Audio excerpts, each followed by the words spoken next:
excited about.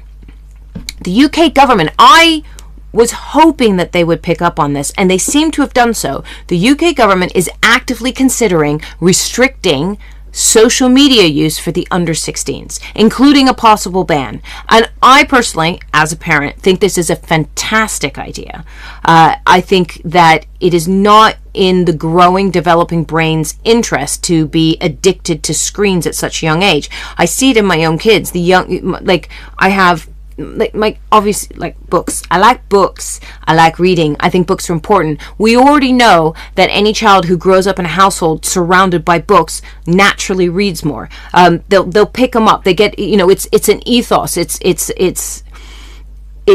a way of living. But I know that my youngest child reads less than the rest of them do because screens were introduced into his life sooner than they were into the others. So the others just had books up to a certain age, then screens came in.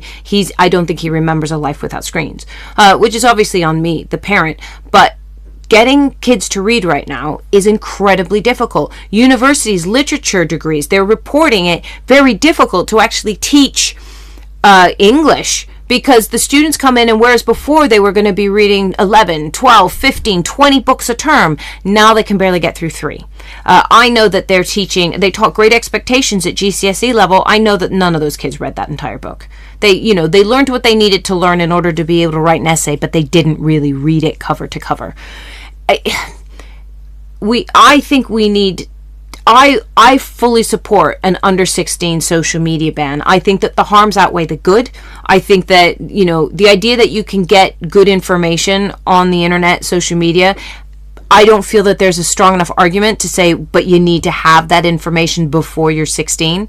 Certainly not now that we've actually made staying in full-time education till 18 a mandatory legal requirement, which it wasn't until a couple of years ago. So I'm in favor of this, but what really surprises me, here,